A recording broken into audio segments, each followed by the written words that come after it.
Assalamu alaikum ve rahmetullahi ve berekatuhu. Kaderlik Fidayla ikramındaki körülmenleri. Bugünkü Kur'an'ın Nazar programının 33. sanada London'dan Ustaz Abdülkerim Zahir bilen birlikte yeni bir tema, yani mukaddes uruş ve Mesih ve Mehdi doğruluk e, söhbet etkizmekçi. Ustaz kanavalar yaxşı moddan tutuldu mu? Aleykümselam ve rahmetullah. Yaxşı Allah şükür. Özler çat imanullah. Yaxşı elhamdülillah. Bu timinin özü hem hazırki vaziyet gibi bek münasebetlik. Ee, hem bizimki Uygurların takdiri gibi bek ziç bağlangan bir tim iken. Şu mukaddes uruş e, bir timinin özlem 3-4 timi çıktı ekan, lekin mukaddes uruş, yani bu şunda bir mukaddes uruşla bulamdı İslam dininde. Kur'an'da şu bir uruş, meni mukaddes uruş to'g'riliq gap bo'lganmi? Mesela Deccal, o bu degende gaplar bu bo'ldi ekan-ku, masalanchi. Din nomidan e, mukaddes urush to'g'riliq bir Kur'an'da ayetler bormi? Şu to'g'riliq. Selamun aleyküm. Dünyada kaç yaylarda görmekli kardeşler. Allah'ın şu vakit hayırlı olsun. Bismillahirrahmanirrahim.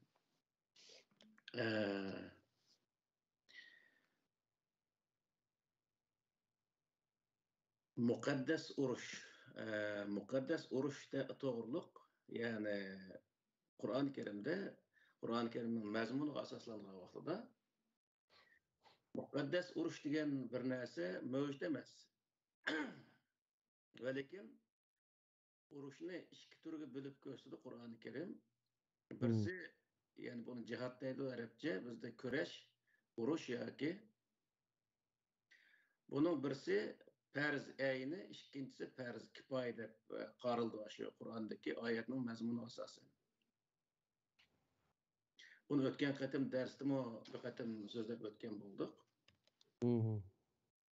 Hamda muqaddas urush deganniki bu kelib chiqish manbasi ustida to'xtalgan vaqtida bu rivoyat kitoblarida, yani Qur'onda emas, rivoyat kitoblarida muqaddas o'rinlar bekitilgan. Misol, Arabning tuproqlari muqaddas deb qaraldi rivoyatlarda. Misol, Sham diyorida keyingi vaqtda urush bo'lganligi haqida payg'ambar alayhisolamning bir xabar berganligi o'xshash ashundaq bir narsalar, u yerda urush qilishning nihoyat muhimligi, o'xshash ashundaq nurg'un narsalar bor. Yani Mekke Medine deymiz, hozirgi shu Baytul Muqaddas deymiz, shu o'rinlarning hammasini muqaddas tuproq deb qaraydi bu o kitoblarda. Hamda bu Qur'onda shunday belgilangan mo degan vaqtda hech qanday bir tuproq, yana bir tuproqdan muqaddas deb belgilangan emas. Muqaddas urushmi ashundan qarta bir yerda qilgan urush, yana bir yerda qilgan urushga nisbatan muqaddas. Bir yerda qilgan kurash, bir millatga qarshi qilgan kurash, yana bir millatga qarshi qilgan kurashga nisbatan muqaddas deb bundaq bekitilgan bir o'rin yo'q. Allah Teala Kur'an-ı Kerim'de ko'rsatmaga asoslangan vaqtida her qanday bir millatniki tuprog'i shu millat uchun muqaddas. Masalan, Musa alayhissalom Misrdan chiqqan vaqtida Turteg'ining yeniga kelgan vaqtida sen muqaddas bir vodiyda hozir deb Allah Teala nimaga Musa alayhissalomga shunday bir xabar berdi. Buning o'zi nima desa, u Musa alayhissalom Misrdan chiqib o'zining tuproqqa qadam qo'ygan vaqti hisoblandi bu. Her qanday bir millatniki, her qanday bir shaxsiniki o'zining tuprog'i, demakki u inson uchun muqaddas hisoblandi ve o'zining tuprog'i uchun qilingan kurash muqaddas kurash bo'ladi shu vaqtda. Yani Araplar o'ziniki Arab tuproqlari uchun, Falastinliklar o'zining Falastin tuproqi uchun, Falastinliklarning o'zining tuproqi uchun qilgan kurashning o'zi ular o'zlari uchun muqaddas. Endi biz uchun aytgan vaqtda degan vaqtda biz uchun aytgan vaqtda bizniki o'zimizning tuprog'i va u tuproq o'zimiz uchun muqaddas va u o'zimizniki muqaddas tuprog'i uchun kurash qilish bu muqaddas kurash bo'lib hisoblanadi. Yani hiçbir insan yoki hiçbir topluluk yoki hiçbir millet başka bir milletniki tuprog'i uchun kurash qilishni o'ziniki vatan uchun kurash qilishni muqaddas bilish bu bir xato tushuncha.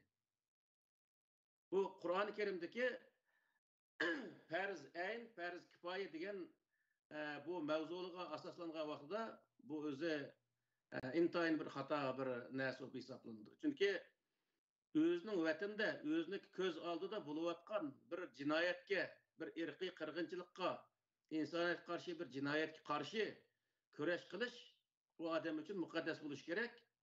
Boshqa yerdagi kurash u boshqa yerdagi insonlarning o'zi uchun muqaddas hisoblanishi lozim. Yani Qur'oni Karimdagi nemasiga asosan. Nima uchun degan vaqtda, masalan biz o'zimizni misolga olgan vaqtda bizniki o'z vatanimizda zulm bo'lyapti.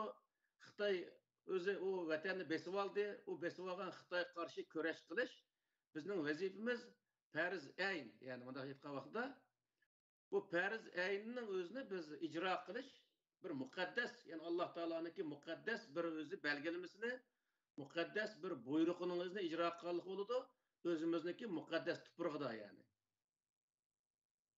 Bu nuqtada aytgan vaqtda Falastinliklarmi o'ziniki vatani uchun, İsrailmi o'zining vatani uchun kurash qilishning har ikkisi uchun o'z vatani uchun kurash qilishi bu o'zi uchun muqaddas hisoblanadi.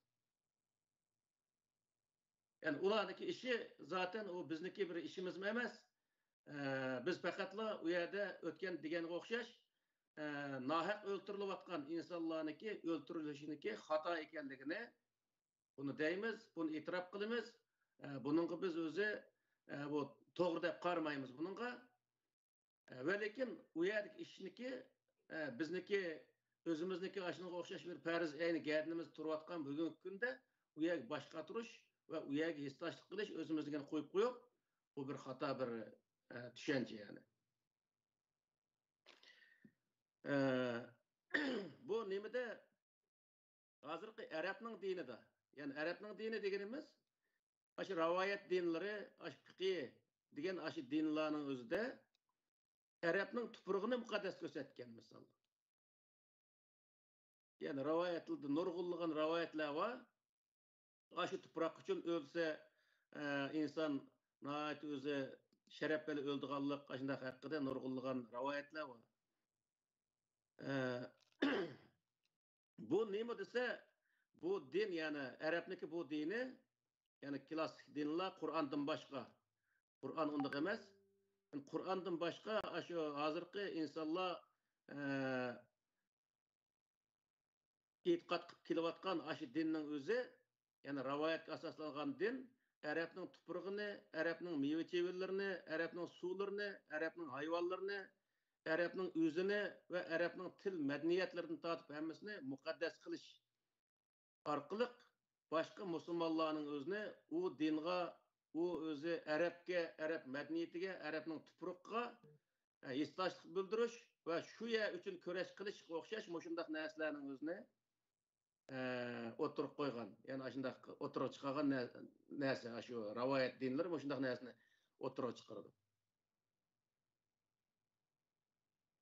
Endi Qur'oni Karim desa, Qur'oni Karimda yani Alloh taolaning dinida qanday bo'ladi desa, Alloh taolaning dinida har qanday bir musulmon uchun o'ziniki vatani muqaddas va o'ziniki vatanini qo'g'dash o farz ayni hisoblanadi. Farz ayni boy degandek uni ijro qilish Alloh taolaning muqaddas bir bizga qo'ygan vazifasini ijro qilganlik va o'zimizning haq huquqini o'zini qo'g'diganlik bo'lib hisoblanadi. Arabniki dinida yani shu hozirgi klassik dinda Arabning dushmanini barliq musulmonlarning dushmani deb tunishning o'zi bu Arabningki yani shu klassik din deymiz yoki an'anaviy din deymiz. Muşunun da şundaq gösterildi. Ve lekin Allah'ın dinini diyoruz. Allah'ın dininde her bir toplumdaki, her bir milletdeki özüge has düşmeni, yani özüge tecavüz kılan ve özünü besip algan tarafni düşman dep tunuşku buyuruydu. Yani Kur'an-ı Kerim'de bu hakta fa'tadu aleyhim bimisli ma tada aleykum diyen ayetler var ve onundan başka aduvallahi ve aduvekum diyen ayetler var misal. Bunun sizlerning düşmaninglar degenden düşman degan qandaq bo'ldi degan vaqtda masalan har qandaq bir millatga bir yerdan yana bir millat yoki yana bir toplum tajovuz kirsa u dushman hisoblanadi. Masalan bizniki dushmanimiz, bizga tajovuz qilgan Xitoy, u bizning dushmanimiz. Boshqa yerga masalan Ukrainadagi yerni misol olsak, Ukrainaga Rossiya hujum qildi. Ukrainaning dushmani Rossiya degan bo'ldi. Ashunga o'xshash bir narsa. Ammo bir yer, yana bir yer hujum qilish bilan u butun dunyoning dushmaniga aylanmaydi. Yani onda aytgan vaqtida bizga hujum qilmagan dushmanni, yana tajovuzini bizniki ayblashimiz va uning tajovuzchilik harakatlariga norozilik bildirishimiz bu bizniki vazifamiz hisoblanadi. Lekin u yerga berib askarlarimizni so'rab berib u dushman qarshi kurash qilish bizniki vazifamiz emas. Xuddi shunga o'xshash hozirmi u yerda yana İsrail'nin olsun yoki Falastinlikning olsun behudda yana o'zi gunohsiz begunoh o'ltirilayotgan insonlarniki o'ltirilganlikka biz norozilik bildiramiz va uni bir jinoyat hisoblaymiz. Ve lekin u yerdagi insonlarning o'zini xos taraf bo'lishidan qat'iy nazar bizniki dushmanimiz deb qarash bizning ishimiz emas. Yani bunday aytgan vaqtida. Yana bir tarafdan aytgan vaqtida bizning dushmanimiz Xitoy. Xitoy bilan istoshlik qilib, bizni o'zi Xitoyning qilayotgan ishlarini hozirgi Sharq Turkistonda olib berayotgan irqiy qirg'inchilikning o'zini bu Uyg'urlarning o'zini o'xshash uchun, bularning o'zini bular bir narsani o'g'itish uchun, shunday qilayotgan, isloh qilish uchun shunday qilayotgan deb e'tirof qilgan insonlarning o'zini ham biz do'st deb qarash bizga to'g'ri kelmaydi. Yani bu nuqtada aytgan vaqtida hozirgi shu Falastindagi boshlig'i bo'lgan Mahmud Abbosning berib shu yerda bizning vatanda bo'layotgan zulmni ko'masga silib, o'sha yerdagi ishning o'zini hammasini nihoyat yaxshi qilayotganlik, bizning vatanni yaxshi tarafga olib ketayotganlikni deganligini ko'rdik misol. Ya'ni demakki buning o'xshash Xitoyning sepida o'rin tutgan bundaq insonlarning o'zini biz o'zimizniki do'sti deb qarashimiz bu bir xato bir narsa oldu. Bunu Peygamber Aleyhisselam'daki tercüme halini okuyan insanlar mı bunu bilip alalaydı. Yani Peygamber Aleyhisselam'daki bilen bir sep tutup ya ki Peygamber Aleyhisselam'daki himayesi bo'lgan kabilelerge düşmanlık kılan insanlarını Peygamber Aleyhisselam düşman tutkanlığı yani Mekke'niki Mekke fetih kılınışındaki yani nemisi mi aşı sebepten boğallığı yani Peygamber Aleyhisselam bir kabileler bilen ittifak düzgəndəkin Ebu Sufyan başçılığındakı Mekke müşrikləri o kabileye düşman bir kabileye yardım qılğanlıq səbəbindən kilişiminin buzulğanlığı və düşmanlık oturuğa çıxqanlığı ama özü şu din okuyan insanlar, anlayan insanlar həmisi bunu bilidi. Demek ki bizdeki düşmanımızdaki tügümünüge soquşup bizdeki düşmanımız taraf tutulan insanlar bizniki dostumuz hesaplanmaydı bunda aytgan vaqtida. Mayli kim bo'lishini qat'iy nazar, u musulmon bo'lamdi, boshqa bir millat bo'lamdi yoki boshqa dindik inson bo'lamdi, u diniy e'tiqodi o'ziga hamda bizniki huquqlarimizni tajovuzga uchrayotgan, yo'qilish olib turayotgan shunday ig'ir kunlarimizda, ya'ni bizning dushmanimiz tarafdan o'rin olgan insonlar bu o'zi biz ularni yaxshi insonlar deb qaramaymiz, ham o'zi bizga do'st bo'lolmagan insonlar qatorida hisoblaymiz uni. Ya'ni shu Qur'oni Karimniki va Payg'ambar alayhisalom tutgan yo'llariniki butun o'zi siratni o'qisashni hamma chiqadi. Shuning asosan ular bizniki do'stimiz bo'lolmaydi.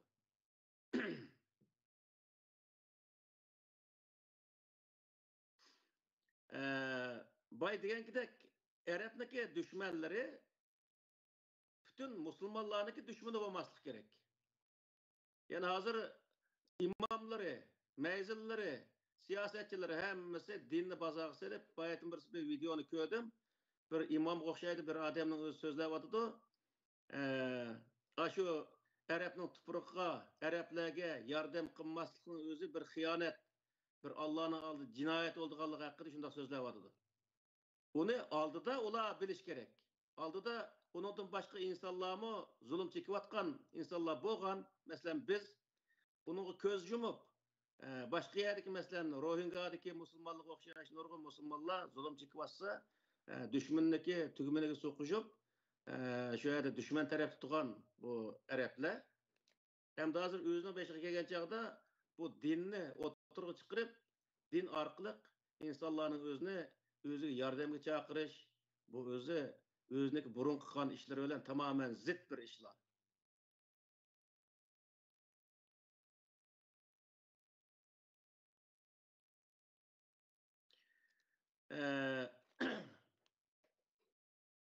Aslında bu dinin özüne yani klasik şu hazırki rivayet dinlerini öz vaxtida Umaviyya sulalisi, Abbasiya sulalalarının hemmesi öz yani Arapların menfaati için tüzüp çıkan bir din. Onun için bula başka bir yerdeki Müslümanlar kıyınçılıkka yoki zulüm uçurga vaxtida itiraf kılmasını ki bunun düşmanı ölen bir özü sept turuşu benim bu sebepten bir taraftan. İkinci bir taraftan etken vaxtida bularniki itiqat sahasideki hemme tarafi komünistlarniki itiqadı okşup geldi. Devlet başkuruşu mu okşaşlı şu komünistlarniki okşaş bir diktatör bir özü devlet başkuruş tüzümü var. O sebepten bularniki diktatörlükte okşaş bolgandan keyin özüneki qayaşı olgan şu diktatörler bilen zalimler bilen bir septi o'rnalyqlyk. Onun için biz zalimning tarafida turib yani mazlumniki özü köz yaşıga nem qilsak o'zi bo'lmaydi yani. Sel qarsak bo'lmaydi bunday aytgan vaqtida. Yani bular davamlı zalim tarafida. Yani mesela Rusya öz vaqtida Checheniston urgan vaqtida Rusyani tarafida turgan bo'lsa, hozir Ukraina urgan vaqtida yana Rusyani tarafida.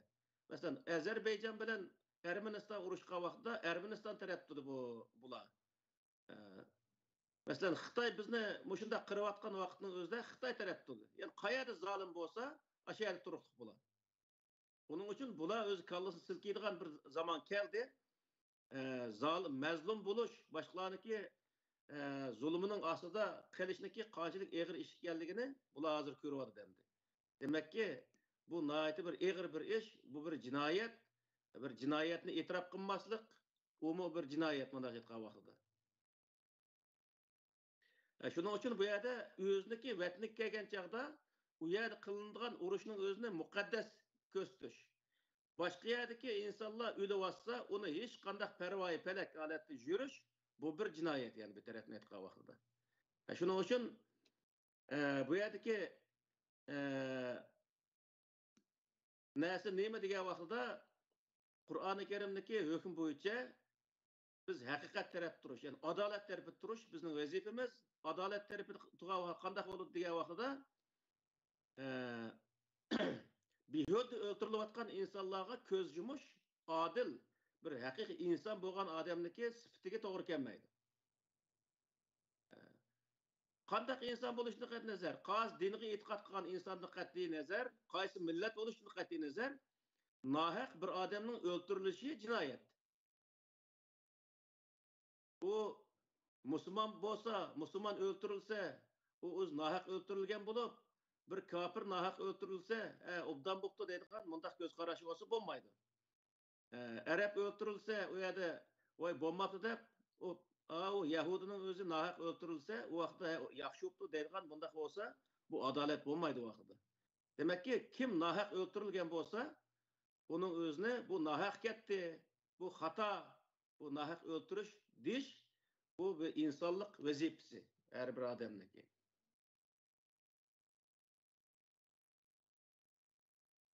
Yani bu noktada aytgan vaqtida Arapның jeni can, başkalarının jeni can emas halatda mındaq özü qaralgan. Biz meni mush klassik dinniki qurban olğanğa hazır 1100 yıl oldu. Muşundan birisi biz özümüzni bütün nesillerimizni hemmisini muşu Arapga atap Arapның tupuruqqa, Arapның mush diniga, Arapның menfaatiga atap kelganligimiz üçün bu gün keldik. Hem de hazırki vaqtda görgen vaqtda biz kallamizni silkib etishimiz kerakki, her bir milletniki o'ziga bevosita hujum qilgan düşman u millatning dushmani ekanligini bilishimiz lozim.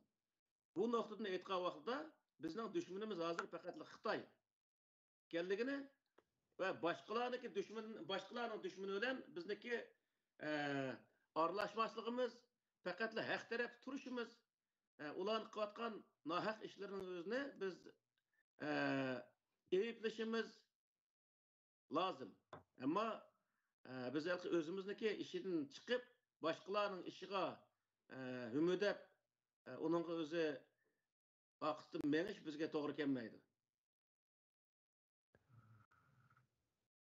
Yani onu mukaddesleştirip onunla başka bir dini nime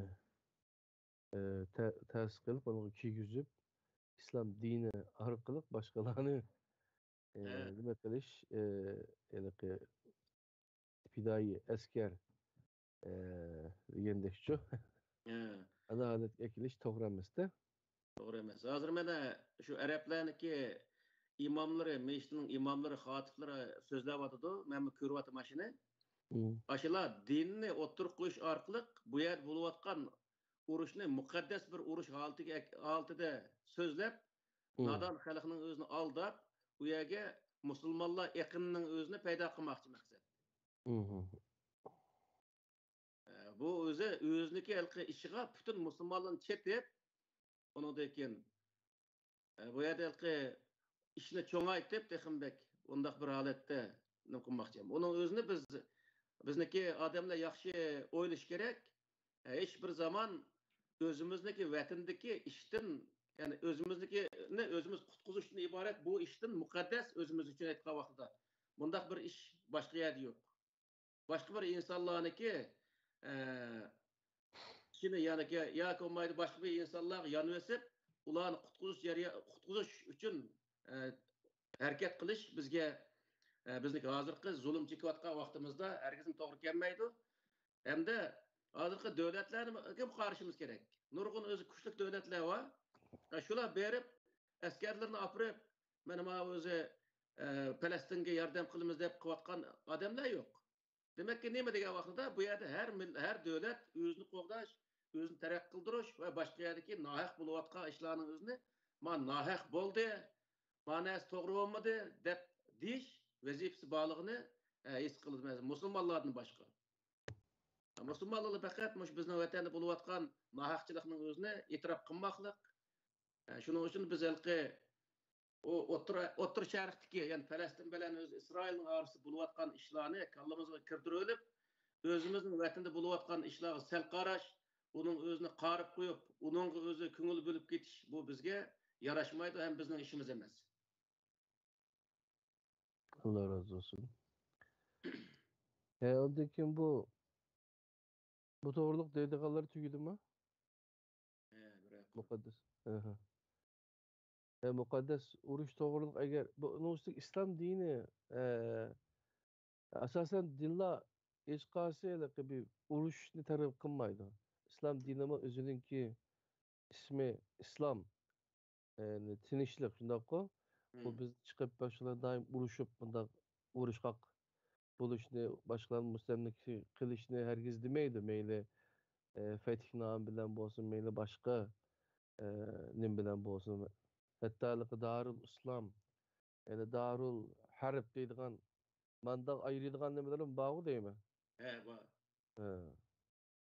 Ama lekin İslam Kur'an'da fakat başkalar bizga hücum qilganda, bizning zimimiz egilib olganda, dinimizga qarshi bunday harakat qilgan chog'da undan keyin urush to'g'riliq. Hatta urushganda mana yaxshi tayyorlik qilib, bularni yengileydigan holatga kelib urushish, nami? Aşı to'g'riliq. Bağlamda Kur'an'da. Doğru. Hem de bu halkı Kur'an'daki belgeleme aş fa'tadu aleyhim bimisli ma atada aleykum degan ayet bu belgeleme bu. Demek ki o bir millet ikinci bir millet yoki bir devlet ikinci bir devletga hujum qilgandekilla Kur'an'daki buyruq devri kirgan bo'ladi. Hujum qiluvchiga qarshi atılış, kurash qilish bu bir vazifa hisobiga kiradi. Shuning uchun halqi bizga hujum qilmagan bir insonlarni o'zimizni dushman tutish, hozirgi Qur'ondagi Yahud Nasaralar qissasini asos qilib turib, ashuni o'tirg'i chiqarib, undan keyin o'zi mana Qur'onda la'natlangan bular. La'natlangan insonlar bir qatim bir millatniki, masalan, bundan 1000 yil burun u millat la'natlangan bo'lsa, undan keyin tug'ilgan 1000 yildan keyin tug'ilgan avlodlarning hammasi qiyomat qoyim bo'lguncha la'natga uchraydigandek mandaq bir holatda so'zlash bu intayin bir xato bir ish. Masalan, o'z vaqtida Abu Lahabning o'zi la'natga uchragan bo'lsa, Abu Lahabning bolalaridan islomni qabul qilgan insonlar bor. Uni la'natga eritdi shu vaqtida. Misol. Uning bosh ishlar jiq. Bir odamniki qilgan ishi u o'zi bilan.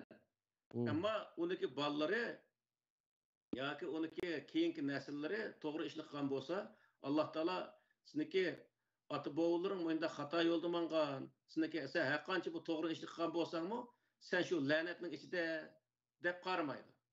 Qur'oni Karimda "Vala taziru vaziratun uzra ukhra" degan oyat bor. Bir jinoyatchiga yana bir jinoyatchining jinoyati ko'tarib otilmaydi yoki yana bir odamning jinoyati otilmaydi. U vaqt nima desa, har odam o'ziniki ishi bilan qiyomat kuni boradi.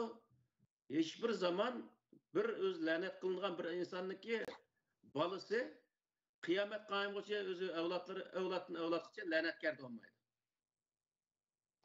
Shuning uchun bu yerda men bu to'rda jihnasini ko'ryapman. Bu nimada dunyoda la'natga uchirgan faqat bir millat bor deb so'zlayotdi bilsa, u kim bo'lsa Yahudlarga boshqa hech qanday bir insonlar la'natga uchirmaganki, ham shu la'natga uchirgan insonlarni biz o'zi ishin to'g'ri deb qarash yoki musulmonlar taraf tumaslik bu nihoyat xato bir eshitgandek bir gapni qilyapti. Bu bir xato bir narsa. Shu zamondagi, ya'ni shu Musa alayhissalom zamonida Musa alayhissalom ularga yo'lboshchilik qilgandan keyin yana butqa cho'qinib ketgandan keyin shu vaqt la'natlangan bo'lsa, undan keyin nurg'un o'zi Yahudlar keyingi payg'ambarlarniki vasitasi bilan islomni qabul qilgan ishlar bo'lgan. Ham islomni qabul qilsa, shu Bani Isroil bo'lib qolganligi uchun u la'natlanadi. Yoki yaxshi ishni qilsa shu la'natning ichida bo'ldi deb qarash bu to'g'ri narsa emas. Shuning uchun la'natlanish la'natlangan insonlarga xos narsa. Buniki avlod 1000 yil, necha 1000 yilgacha davom qiladigan bir narsa emas degan gap. Yani lanetlengen millet yok, kavim yok, lanetlengen kılmış var. Lanetlengen kılmış var. Şu kılmışını kılan insanlar şu vaqtda şu kılmışını kıganlık için lanet uçurgan degan gap. Bunu da keyingi insanlar çoğdasa davamlıq ol men bir o'zi yama adam bo'lgan bo'lsa, mendan tug'ilgan bola qiyomat kunigacha yama adam bo'lib tug'iladi deydigan bir qoida yo'q dunyoda. Masalan, İbrahim alayhissalomning otasi bir but yasab satgan bir butparastdi. Qur'onda bor. Uning bolasi İbrahim alayhissalom misol payg'ambar bo'ldi. O masalan Nuh alayhissalom misol olsak, Nuh alayhissalom bir payg'ambar, uning bolasi Kanon degan bir bolasi bo'lgan. U bolasi o'zi Nuh alayhissalomga ergashmagan misol. Kafir bo'lgan. Lut alayhissalom bir payg'ambar, Lut alayhissalomning ayoli kafirlar bilan ishbirlik qilgan ayol misolda. Demak ki bu yerdagi masala nima degan vaqtda bu shaxsiy bir masala, har bir o'zi la'nat qilingan insonniki o'zi qarta qilingan bir la'nat shu odamning qilgan qilmishi qarta u odam shu la'natni ichiga kirib qolgan. Ammo uniki avlodlari qiyomat qoyim bo'lg'uchi la'natning ichida bo'ladi deb onunğa tətir qaraş bu özü insanlıqda toğru bolduğan iş emas yani. Toğru iş emas yani mundaq aytqan vaqtda. Qadırlıqı bu irsiyet, Müslümanlık bu irsiyet arkalı, kan arkalı yine birisi ütüdüğün bir nesi bulmağın okşaş. O mu şu okşaş. Değerli. Toğru. Nurgun edemede ata-anam mening Müslüman bolğaşqa yoki Müslüman ailesi tugulup saptıkenme halim bolsa. Elhamdülillah ben Müslüman dep mındaq üzüdün şerepli qalıb aldı. Tamam ailenin Müslüman bolğаны yaxşı da, ama sen ata-anan Müslüman bolğanlıqçı sen Müslüman bolup qalğan bolsaň, imanını gümanlansaň bolady da, qaytadan iman etseň bolady. Toğru. Allah razı olsun. Şoňa bu asli mana sil degan mushu yol öyle kelgen näse. Bir millet Müslüman bolsa, onun tugulgan balla aş kıyamet qaym bolğuçy Müslüman boldy diýen bir köz qaraş bolganlygy üçin bu Yahudlar öz wagtynda lanet uçurgan, kıyamet qaym bolğuçy ular lanetiniň içinde dep köz qaraş, aş köz qaraş enda ýerine kelgen näse.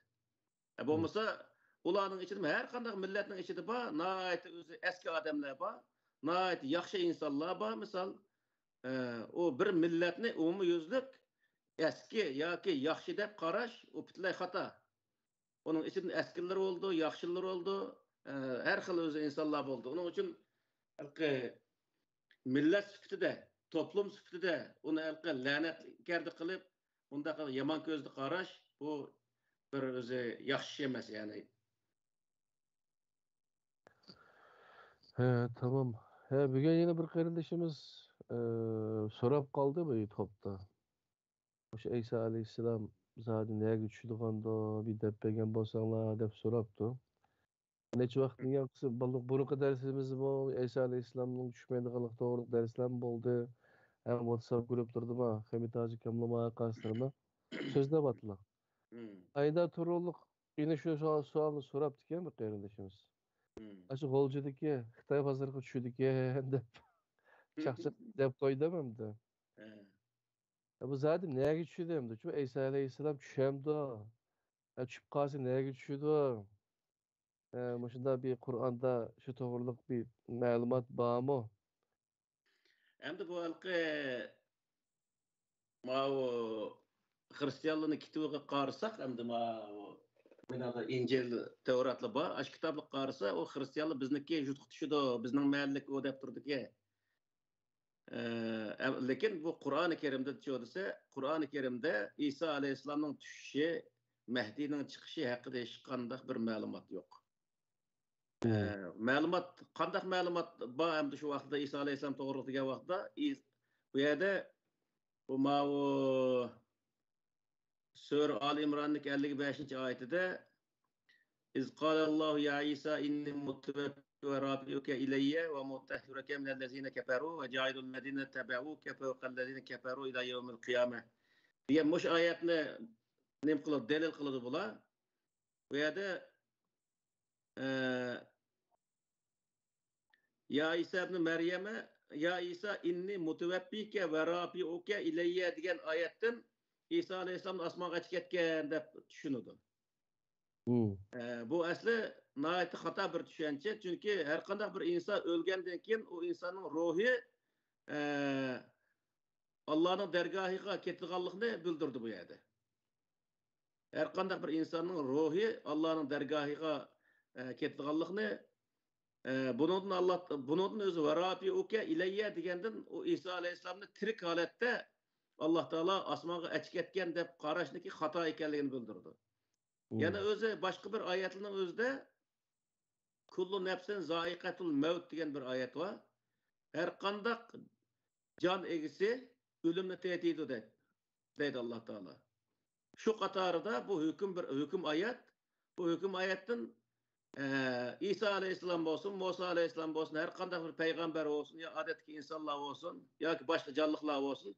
Her kandak bir canlılıkniki ölüdüganlığını bildirdi. İsa Aleyhisselam şu katarda ölüp ketkenlikini bildirdi. Ölüp ketken kişi hiçbir zaman bu dünyada kayıt kelmeydi. Ta ki kıyamet kayım bolgandan keyin bütün insanlar Allah'ın dergahida özü hesap beriş için turduğu vaxtida birge turdu şu vaxtida. Onundan burun şu qabrida turdi o jasadlari.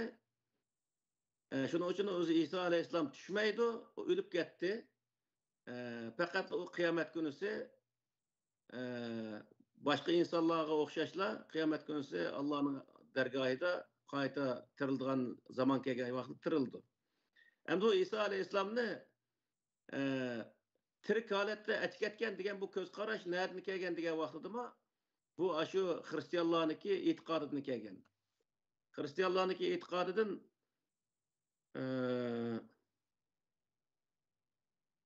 şeyde bir ayetli var bunun kartta.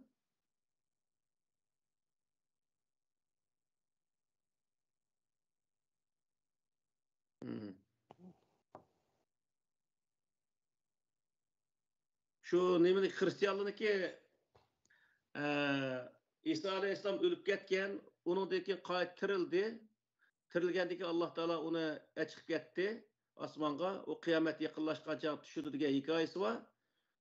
Bu hikayeni gevdlendirdiğin bu ılkı sahayetisi deyimiz, rivayet kitapları tamamen onu şerhlep İsa Aleyhisselam'ın nuzulu İsa diye mehsus bir babba şu babda bayan kıldı. Bu tamamen şu Hristiyanlığındaki şu rivayetlerini Arapçaga örüp lekin kılgan bir rivayet.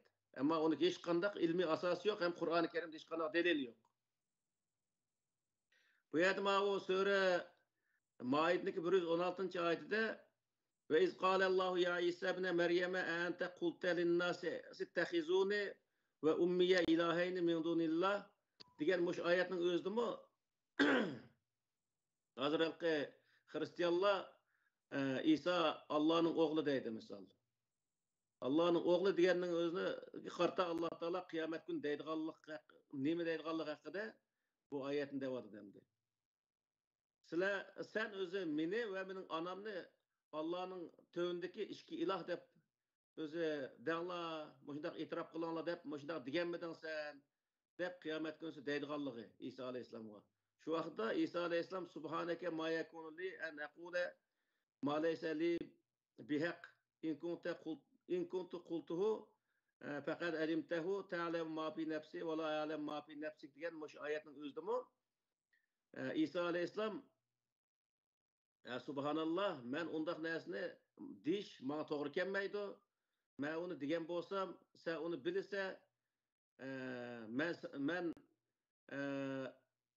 özem nemi digenlikini men bilime, siniki zatındaki näsini men bilmeyme. Sen meniki nemi digenligimni ve meniki kalbimde neminin bağlığını sen bilirse dep İsa Aleyhisselam kıyamet günüsü aşındaq bir etirafta bolduğanlıqını bayan kıldı. Demek ki bu yerdeki näsini mi diye vaqtida İsa Aleyhisselam ölüp gitti. Ölüp ketkendan keyin Hristiyanlar dünyasida yani İsa Aleyhisselam'a geçken insanlarniki neymiş kılganlığını İsa Aleyhisselam'ın bilmeydiganlığını yani Allah'a haval kılıvatkanlığını bu yerde özü bildirdi bu Sure Maid'deki 116. ayetinde. Şunun için bu yerde neymi diye vaqtida İsa Aleyhisselam'ı yani bütün peygamberler okşaşlı bir insan bütün peygamberler dünyada vefat tapqanga okşaş İsa Aleyhisselam'ın vefat tapqanlığı bunu fakat kıyamet günüsü tirildiganlığı onundan burun hiçbir zaman tirilmeydiganlığı hakkında özü Kur'an-ı Kerim'deki bayanat bu. Hem İsa Aleyhisselam düşüdü dese o Müslümanlığın boş durmaklık veya da İsa düşse bizden Mehdi çıkıdı dep özü o Mehdi degen bir özü nesli oydurup çıkırıklık. Yani kıyamet yakınlaşkan vaqtida Mehdi degen bir kişi çıkıdı. O çıkkandan keyin İsa ile ikisi birleşip Deccal'niki eşiginin putunu çekivatıdı. Deccal'ını öldürdü. Kirisini sundurdu. Tunguzunu öldürdü degandek moşundaq özü rivayetler şu hadis kitaplarda var. Bu bütünlüğü öz Kur'an-ı Kerim'e zıt. Hem Kur'an-ı Kerim'de hiç kandak ilmi asas yok. Hiç kandak bir özü insanın adeti bir insanın kallısını ötmeydiğen bir nesi. Yani o Mehdi'nin özünü adette Peygamber Aleyhisselam'ın neslini dep qaraydı. Onu bir tağının içi kirip ketken, kıyamet yakınlaşkanca çıkıdı dediğin aşındaki rivayetler var misal.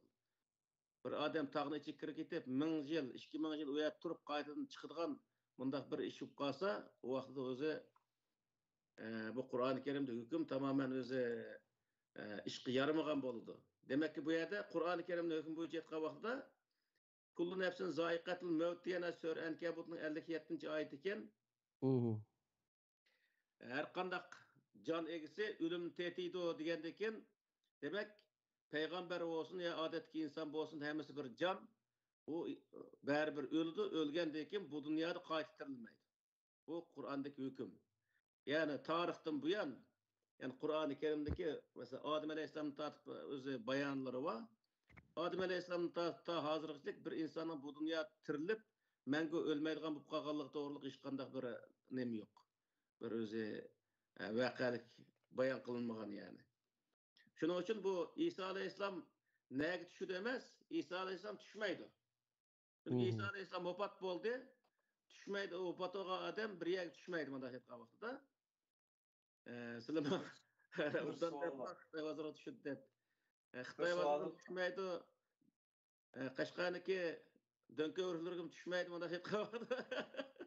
Hiç kandak özü bir yere düşmeydi.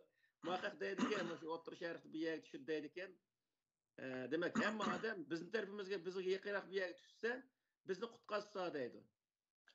Hem de bu taraftan hem de Terilmediğinlik doğrusu yakıp kaldı ustaz. He? Bir sualım çıkıp kaldı sualım. He. Ölep terilgenlik doğrusu çıkana menba yok dep kaldı. Eshab-ı Kehf'in vakalikleri çıkana düşünürüz ondaqtan. O şu vaxtın özde azırak bir zamandan keyin o ölüp ketken. Azırkı misal bu Eshab-ı Kehf'indeki vakaligini tasavvur qilish kelsa, hazır bir adamın özüne to'ngtib qo'yib 5 yil 10 yildan keyin eritib qilsa, yani qayta o'zi o tirik holatda bo'lganligi haqida shunday ma'lumotlar bor-ku. Xuddi shunga o'xshab bir ish. Balki g'arning o'zi balki bir so'g'aq bir yer, so'g'aq bo'lganligi uchun u odamlar bir mazgil shunday qilib qilgan g'arning tasvirlari bor edi Qur'onda. Atganligi kun matarafdan chiqib matarafdan nim qiladi, tushdan keyin mandaq bo'ladi degan to'g'riliq shunday bir bayonlar bor.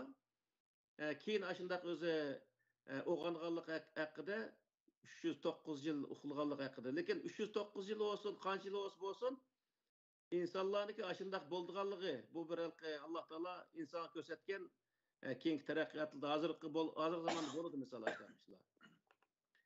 Ammo o insonlar o'ldi, u qaytadan tirilmaydi. Onun özünü mü şu nemedeki Ashab-ı Kehf'nin özünü mü ölgen dep bayan qılmaq Allah Taala. Ruqud dep özü bayan qılıq ular uxlap qalgan depçi. Keyin o oğandı degan mındaq kelim bilan keltügen. Demek ki o adamlar ölgen emas o yerda. Hamda alaqı İşekning jasadi chirib ketganlik to'g'risida gap bor masalan. O alqi bir mo'jiz deymizmi? hamda Mo'jiza alqi nemeniki Qas payg'ambar deya o.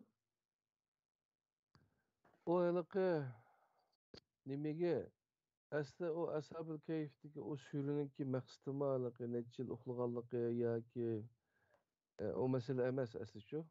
Aşı Allah'ınki şerik yo'qligi shunda ama Allah'ınki o haqiqatda ching turish uchun ashundaq kurash qilganlikqa to'g'riliq uchun asli shuni yuritib bermoqchi endi. Ular ya bir payg'ambar emas, bizga o'xshash oddiy insonlar, lekin o'zining e'tiqodi ching turganlar, Allohga sherik keltirmaganlar. Sherik keltirganlardan kechirilir shundaqku. Ishga sig'iniladi hamda. Ama İsa Aleyhisselam'daki nimesi demeyle o kıyamette sorulduğun sual doğrulukçu. Yedim şu hazır hem de onu öldü mü ölmedi. Onu başka edenler kimlik kıldı diyendek bana talaş tartışlar. Bunlara inik cevap verildik Allah subhanahu teala Kur'an-ı Kerim'de. Zaten o İsa Aleyhisselam'ın bana ibadet kılma demeyenlik doğruluk üzdüğümüz tili bilen. Kıyametteki bir sahne hem de şu. Asas maksat bir yerde ki şirik kılmazlık Allah'ın dinine başka nersini. Allah'ın sözüge başka bir sözlü şirik kılmazlık şuna mı ya? Bu bek mühim hem de. Şuna ki eğer hakikat Kur'an'ın sırtındaki bir nesli işlemen değilse bu sanaksız nesiller belki çok böyle tügetkisiz hem de çok. Endi biz Hristiyan dini bilen, Yahudi dini bilen, İslam dininin mişerde olsun bir biye kildik emez dep, bu Müslümanlar hoşup gidip hem de çok. Ahir aşılarınki nesini elip, vay bizim işimiz emez bu İsa Aleyhisselam'a. Ay zaten silgili düşmeydi, biz gibi düşürdü dep, oydurup başında şu kıldırgan gep gelen.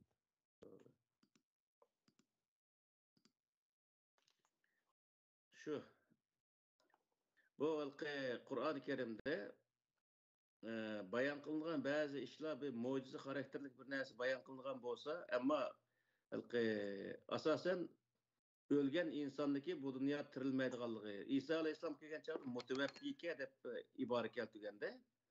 O Ashab-ı Kehf'de ondak ibare yok mesela. Rukud diyen özü kelimeler var ve de şunun için ölgen bilen ölmegen insanın arası işletilgan kelimeler ayrım ayrım işletilgen şu yerde. Doğru.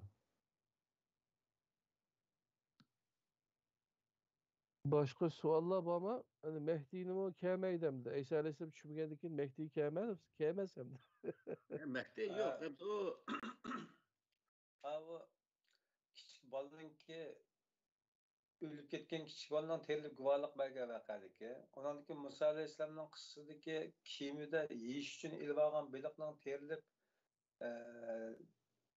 suvga sakrab, dengiz sakrab tushib ketganligi qatorliq vaqaliklar bor masalan. Ularni qanday tushunamiz degan savol bor. ya o Musa Aleyhisselam'daki vakaligide belik tirilip su düşüp gitti diyen gap yoktu. Ba. Bak. Ya tirilip diyen ibare yok yani. Tirilip diyen ibare yok. Aynen mi? Tirilip Bizleki Uygur tercümesi de başında. Ya o Uygur tercümesi de nurgun nesine mucize kılıp gösterdi, lekin ayetin özünde tirilip diyen ibare yok. Onda gap yok.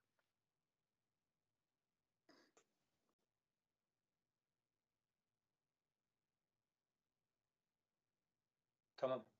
Devam kızım. Demek bu yerde yani bu İsa Aleyhisselam düşmeydiganlığı, Mehdi'nin çıkmaydiganlığı o işkisi doğruluk çıkıdı ya düşürdü diye doğruluk işkanda Kur'an-ı Kerim'de ayet yok. Bu bir mesele. İkinci bir mesele neymi diye vaxtıda bu kıyamet yakınlaşkan vakti bu Müslümanlık kurulgan bir tuzak desek buludu bu ne?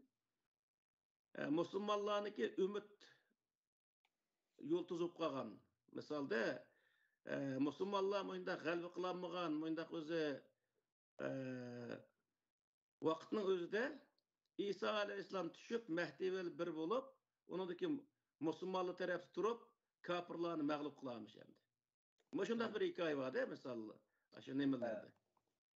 Bu Müslümanlığını bir lamzelli halet gekiliş için hem de o yakın terakkımısın meyli zaten en ahirki hesapta İsa Aleyhisselam düşüp Mehdi vel birleşip bütün dünya kapırlarının özünü yok kılıp Müslümanlar taraf turup aşında özü 40 yıl demde şunda özü bir şu peygamber şu neme İsa Aleyhisselam'daki yana İsa Aleyhisselam 40 yıl yani şu dünyanın soraydı Mehdi vel işkisi bir olup diyen mıyında bir gapli var.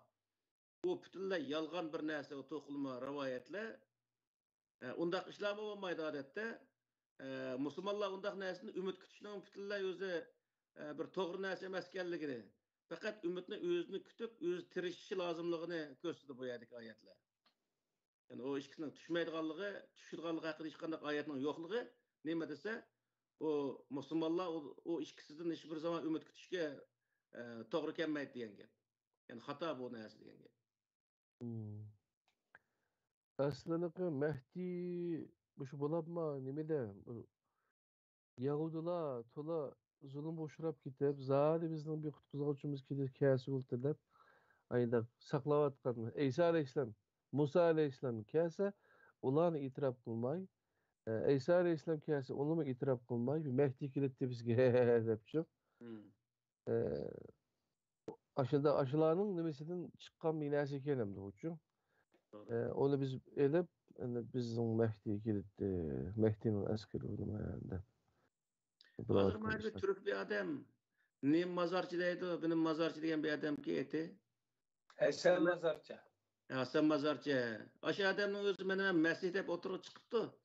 Ay Mesih'ini kütüvatqa adamı berip aşnaqa hem de ne kısı boldu ki? Adnan o kitabıma çıktı o Harun Yahya'da. He. Aşağı Demek bu ılkı Mehdi çıkıdı, İsa keldi degan insanlarma bu kemmeydi o adamlar. Eğer kelgen takdirde mi aşağı işenmeydi misal. Bu adamlar hiçbir narsaga işengen insanlar emas. Kur'an'ı oturga çıksa Kur'an'a işenmeydi. Hadisini tatıdı, hadisini oturga kelse onu hadis işenmeydi. Özündeki kitaplarga özü işenmeydi. Mandaq adamlar hemen. Onda hep kavaqda. Onun için hazır aşağısan mezarcı degan adamın özü çıkıptı. Men Mesih dep çıkıptı. Uygurlardan beri başına bir murtuğa adamı babı gidip oylayman o. buluşu mu mümkün ama Uygurların işini mi çıkışı mümkün Mehdi'de. Çıkalım buluşu mümkün hem de şu. Hem de bu peygamberlik davası kılış hazırkı vaxtının özde. Bu bütünlüğü insanların aldaş üçün kılıngan bir suikast desek boldu. O hiç kandak özü peygamber aleyhisselam'daki yeni hiç kandak peygamber kemmeydi kallığı zaten kıyamet kaymak hiç kandak bir peygamber kemmeydi kallığı Kur'an-ı Kerim'de ma Hatimun Nebi dep ayet var. Hem o Mesih'niki ikinci hatim kilişi Hatimun Nebi degan Kur'an'daki ayetni mi emelden kaldırıvatkanlık o hesaplandıgan gap. Demek ki eğer Kur'an işindigan bolsak o adamniki undaq çıkışı yoki olmaydı muş rivoyatlerdeki İsa'nın qayıt düşüşü degan narsaning hammasi bu o'zi yolg'on degan gap endi. Hech qanday asosi yo'q. Yani azroq bir mantiq o'qigan odamligimi odamlar uni tushuna oladi. Bir odam o'lib ketsin, bu odam qayta o'zi tirilsin bu dunyoda. Shundoq bir narsa tarixda bo'lib baqqanmi? Buni o'zini bundoq o'ylasa, odamning kallasidan o'tmaydigan bir narsa endi. Bu nuqtada aytgan vaqtda bu xato bir narsa deyishga bo'ladi hamda shu odatda bir kalla o'lanmi? Qur'onda asla buniki bir asosi yo'q. Shuning uchun bu ikkisini saqlash musulmonlar uchun hech qanday bir foyda vermaydi yani. Bu kodalıkı Nebiler kemmeydi, Nebiyemdi çünkü mesela. Lakin Kur'an bağda lakin. Bundan kim bu dünya kim kese meyil asmanı düşebilir yerden ünemdi. Eğer insanla bolup kalsa, eğer men Allah'ın dinine itikadla kılımen degen bolsa, şu Kur'an'a ergişileganda şu Kur'an'dan okuyduğunda şundan mı ya? Elbette. Kur'an'da inik yazıklık tutsa bu mesela. Elbette. Hem de kopap biz acayip. Şungalıkı insanların tulusu az tefekkür kılıdı, tulusu işenmeydi hakikat için. Hep Kur'an'da naite köplikni naite selbi nimede herkes hiç kanday bir yerde adamların köpü doğru yolda mağdur hep yok anlıcı. Naite azları mağdur hep var. Nimiş kanday olur dese adamların köpü akıl işletmeydi. Çünkü akıl işletiş için bir vaqt sarf qilish kerak. Texmi aqlliq bo'lish uchun texmi ko'proq bilim olish kerak. O'zining dinini o'rganish uchun shu Qur'onni o'qish kerak, tushunish qobiliyatini yetildirish kerak-da endi. Unda bo'lmasa shu tez keladigan gapda oxiri shu quloq mollalari yerdan bu yerdan anglagan narsalarni so'zlab maddaning og'zidan o'rganib olgan din bilan jannatga kirib ketaman. Ya ko'masa Mehdi keladi, qarab turgan bizni shu qutqizadi. Ya ko'masa shu yiliq yerga tushdi, Mehdichi biz shu yiliq Isa alayhissalom. Shu tushadigan yerga borsak, demak savob bo'ladi debchi so'zlaydigan maddalar borchi. Shularga ergishib oxiran tushib bo'lg'uchi jonni sepiradigan gapda shunday gap. Şunun için bu Kur'an her bir insan özünün hukukunu qoğdaş, yoki her bir topluluk özündeki hukuklarını qoğdaş işlerine naiti köngül bölüdü. Ama bir millet yoki bir topluluk buluş sütümüz bilen başka bir milletniki g'emini özümüzün g'emini üstü qo'yib Kur'an-ı Kerim çekileydi. Onun için bu yerdeki yuqori deyotgan söz nima degan vaqtida Kur'an-ı Kerim'de Lekin mazmunu asosan yani farz ayn, farz kifoya degan ikki nuqta bor. O'zimizniki ustida shundoq bir farz ayni turug'lig'in, ikkinchi bir millatniki işini qilish, o'zimizni ishi tugagandan keyin o'zimiz bir oyog'imiz bilan ravus turvoqchilik holatda bo'lgandan keyin qildigan ishga ko'ngil bo'lish bu Allohning oldida jinoyat, millatning oldida xiyonat bo'ldi. Ya'ni shuning uchun dinni bana qilib, musulmondochilikni bana qilib, u yerdagi voy bizning qarindishimiz deb u arablar bizning tarixda bir qarindosh deb ko'rgan emas odatda. Shuning uchun bu bir dinda qolganligi uchun yoki ular musulmon biz deb qo'yganligi uchun biz xato tushunchimiz bilan xato taraf turishimiz o'zimizga ziyon olib keldi. Bu yerda düşmanı to'g'ri tunish degan bobda jiq so'zildik buni. Düşman deganni bilishimiz kerak. Düşman degani qayerda o'zi bir musulmonlarga chiqilgan odam düşman emas, o'zingizga vataniga, o'zingizga hujum qilgan inson o'zi düşman bo'ladi. Masalan, bizga nisbatan Xitoy bizning düşmanimiz. Boshqa bir insonniki bizga düşman bo'lishi hozir aslo to'g'ri emas, ham düşmanimizni oyin to'lishqimi ham keragi yo'q mana. Bir tarafdan, yani bir tarafdan aytgan vaqtida bu mayli qaysi dinda bo'lishini qat nazar biz taraf turayotgan, bizniki tortayotgan zulmimizni zulm deb e'tirof qilayotgan, Xitoyniki qilayotgan ishlarini o'zini bu to'g'ri emas deyotgan insonlarni o'zimizga dushman tutishning o'zimi bu nihoyat aqlsizlik, ya'ni bir tarafdan aytgan vaqtida. Shuning uchun bunday ishlarga yaxshi diqqat qilishimiz lozim. Payg'ambarlarning Qur'ondagi o'zi qissalarni yaxshi o'qishimiz, yaxshi tahlil qilishimiz lozim. Hissiyotga berilib, musulmondochilik berilib bu yerda arabchilik qilib, ularniki o'zi chaponni ko'tarishga hech qanday hojat yo'q. Yine birisiga Ahmetcan'ın sualı olmasa ben bir sual sorayım. Ötkende ağıldadım eke siliverdilim ya. Bir mallamda birisi çıkıp taze şu selde bilen vatanni suyish imanning jumlasidan degan bu hadis zaif, bu hadis inkor qilamiz deb bir narsa debdi shu. O to'g'ri WhatsApp'dan biroz talash tartish qilishdik. Endi Qur'oni Karim asos qilgan chaqda o hadisni biz inkor qilamiz-ku, masalan Qur'onga to'g'ri kelmasa. Ala lekin o zaif hadis bu, bunda bir ish yo'q. Vatan bilan iymon ikki narsa. Degandek gaplarni qilib shunday qilibdi. Vatanni suyish yoki vatanni suyab, vatan uchun kurash qilsa jahannam kirib ketadi. Yoki bo'lmasa vatan boshqa, iymon boshqa, yoki vatanga iymon etishimiz shart deydigan gap bormi Qur'oni Karimda? Yoki vatanga sizlar qanday qaraysiz shu savollarga? Masalaga. Qur'oni Karimga asosan boyqi degan gapni qayta takrorlash to'g'ri keldi.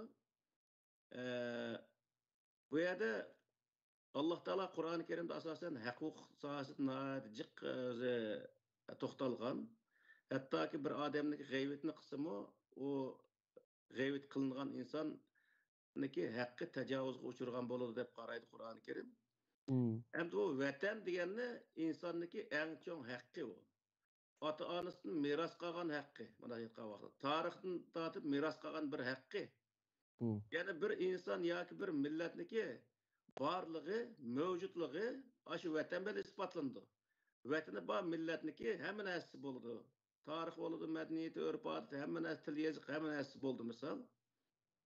U cho'ng bir haqqining o'zini qo'g'dash, bu Qur'oni Karim bizga farz qilgan birinchi farz, boy degan farz aynan shu.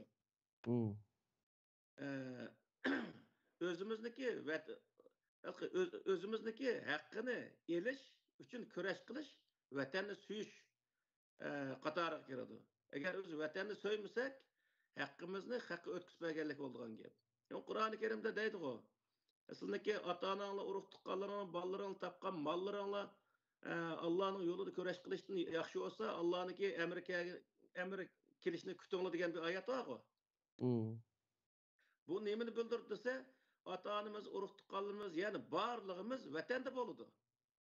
O vatanni qo'g'dash uchun biz kurash qilmasak, başımızga keladigan, dushmanda keladigan o'z baloyi qazoni kutib yotadi bo'lsa degan gap endi. Buning uchun bu yerda vatanni qo'g'digan insonlar, o'zining vatanini qo'g'digan insonlar o'zining dinini, hamma narsasini qo'g'digan bo'ladi. Mana biz vatanni qo'g'diyamabdi ekanmiz. Hozir vatandagi qarindoshlarimiz o'zining dinini qo'g'dab qola oldimi? Diniy dasturlarini qo'g'dab qola oldimi? Urf-odat insonligini qo'g'dab qola oldimi misol? Hech narsani qo'g'dab qola olmadi. Agar bizning vatanimizni o'z vaqtida qo'g'dab, vatanimizni mustaqil bir davlatga aylantira olgan bo'lsa ajdodlarimiz, biz bu Yevropada tenab-tentirab yurmagan bo'lardik. Hozirgi vatandagi qarindoshlarimiz bundoq zulm chekmagan bo'lardi. Bundoq o'z dindan chiqishga zo'rlanmagan bo'lardi. Qur'on kitoblarimiz ko'ydirilmagan bo'lardi. Meshit madrasalarimiz chekilmagan bo'lardi. Va madaniyatlarimiz vayron qilinmagan bo'lardi. Bu yerda agar biz o'zimizniki borlig'ini so'ydigan bo'lsak, uniki birinchi suyuldigan narsa nima desa, vatan. Vatanni so'ygan odam barliq narsani so'ygan bo'ldi mana shu vaqtda. Shuning uchun bu yerda payg'ambar alayhissalom Madinada urushgan vaqtda Xandak urushi degan bir urush bo'lgan. Aşağıda Xandakni ko'lgan vaqtda hamma odamlarga 1 metrdan yani bo'lib bergan bo'lsa, payg'ambar alayhissalom o'zi 2 metr yani chapgan. Hamma odam qo'siqqa bir taldan tashlangan bo'lsa, payg'ambar alayhissalom 2 tal tosh tengib turib, vatanni qo'g'dash uchun mana shunchalar kurashni qilgan. Demak, agar u payg'ambar alayhissalomni aşağıdan qo'g'layotgan vaqtida payg'ambar alayhissalom nega boratdi? Misol. Shu birinchi u insonniki o'zining turadigan yeriniki bexatar bo'lishi nihoyat muhim. Bexatar bo'lgan vaqtda u yerda hamma ishni qila oladi, hamma diniy e'tiqodlarning hammasini ravon o'zi ijro qila oladi. Agar u turadigan yeri bexatar bo'lmasa, uni dushman egallab olsa, u vaqtda u odamga hech qanday nim bo'lmaydi hamda. Hech narsani qo'g'dab qolmaydi mana shu vaqtda. Masalan, o'zimiz misol olsak, hech narsamiz qo'g'dab qolmayapmiz hozir mana. Ya onun üstüge iman meselesi doğruluk hamda imanda adette Bu Allah iman meselesi kelsek, iman aşı vatanni qo'g'dashga boruydu. Aşağıdaki milletni qo'g'dashga boruydu. Özümüzün bütün hak huquqlarini qo'g'dashga boruydu. Eğer o iman bizni aşinasini qo'g'dashga bormasa, o iman to'g'ri, o hech narsa kerak kelmagan bo'ldi. Shuning uchun o iman degan nima desa bu yerda kitob ishinish. Yani Allah'ı peygamber kitap ishinish. Bu kitapta nima deb bor desa, kitapta bayqi men degandek Fa'tadu alayhim bimisli ma tada alaykum degan oyat bor. Düşmensizlik hücum qilsa ularga qarta hücum qiling degan oyat bor. Sizlar bütün barlig'ini qo'g'dang degan oyat bor. Demak, iman ashliq bo'ladi. Bu iman ayrım narsa, u vatanni uchun kurash qilish ayrım narsa degan odam iymonni tushunmagan odam bu. Kitobni tushunmagan odam bu. Agar o'z iymoni bo'lsa, u odam o'zining vatanini qo'g'dashni birinchi o'rin qo'ya oladi va uning uchun kurash qiladi degan gap. Yıllık 6 imanın işi de 6 iman mı? 6 imanın işi de izip koyalım emez. Şuna yok demdik. 6 iman şu 5 imanın içinde kitap var şu. Kitabın içindeki kitapga işendim degan so'zning o'zi kitobning ichidagi barliq amr farmonlarga ishondim degan gap. Ashuni ijro qilishni men bo'ynimga oldim degan gap. Ya onun üstüge alaka iman mesela Muhammed Aleyhisselam biz köy bildik onun iman eğitimiz şundak ko başka peygamberlerin köy bildik ko. Ahiret ki iman eğitimiz ahiretten biz köy bildik. Lekin iman eğitimiz. Bula hemmisi köymegen nerse karıta biz göre bakmak nerse karıta iman etiş talep kılındı şunda mı ya? Ama biz üzümüz apirdi olgan üzümüz toğulgan bir makanga manık iman etip talep kılmaydı ki Allah. Elbette. O zaten bahanesi uçu. Biz şu üzümüzge okşaşla bahanesi uçu. Biz onu iman etiş talep kılmaydı ki. Bu faqatla bizning haqqimiz. Masalan, Qur'on-i Karimda Bani İsrailga va'da qilingan tuproq degan, va'da qilingan yer degan to'g'riliq shunday bir oyat bor-ku, va'da qilingan haqida oyat bor. Unda desa Bani İsrailga va shu Falastin atrofida va'da qilingan-ki degandek tushunadigan insonlar bor. Qur'onda har bir millatga u millatning yeriniki shu millatning ekanligi va'da qilingan. Qanday degan vaqtda miros oyati bor Qur'on-i Karimda. Miros oyati degan nima desa, ota-bobolarimizdan miros qolgan ya bir millatniki ota-bobosidan miros qolgan ya baljaqisiga miros holati bo'ldi. Alloh taolo shu mirosni sizlarning deyiklik. Allah'ınki vədi qılğını bu. Yani bizdeki çoğu diye vaxtda bu vətən ata-bobamiz yaşap kelgan vətən ata-bobamizdan keyin bizga miras qolgan. Ye. O miras bizniki degan gap. Allah Qur'oni Karimda miras orqali bizga va'da qilgan vatan bo'ladi. Shuning uchun bu yerdagi narsa nima degan vaqtda va'da qilingan desa xuddi belki imzo qo'yishib Allohning yeniga berib, men maya kerakchilik menga berding deb bir tapsini olgandek. Bundaq o'zi ko'rish xato. Qur'oni Karimdagi miras oyatini o'qisa, bu eski Japon, eski ishtonlar emas u yerda. Ata-bobamizdan qolgan hamma narsa bizga miras, u bizning haqqimiz degan gap bu. Bizdan keyin avlodlarimizning haqqi bo'ladi degan gap. Alloh taolo uni shunday va'da qildi. Şoň biz özümizniki mana mushu vatandan iborat bu haqqini qo'g'dash, bu cho'ng o'zi bir farz. Mushu vatanni qo'g'digan vaqtida o'zimizniki butun narsalarimizni qo'g'digan bo'lamiz mundaq aytgan vaqtida. Shuning uchun özümüzün vatanini qo'g'dashni, o'zimizning vatani uchun kurash qilishni ikkinchi o'ringa qo'yib qo'yish bu butunlay xato. Hem o'z Qur'oni Karimni, islom dinini qat'iy tushunmaganlikdan iborat bu. Allah razı olsun. Rahmet. Ahmetcan efendim bir sualga tayyorlik o'tadimki için.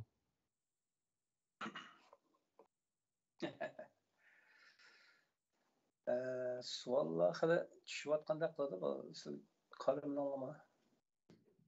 Men YouTube'dan qarasam bir sualni ko'rdim de.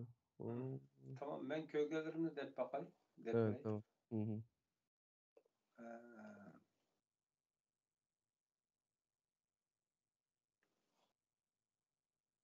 Cihatni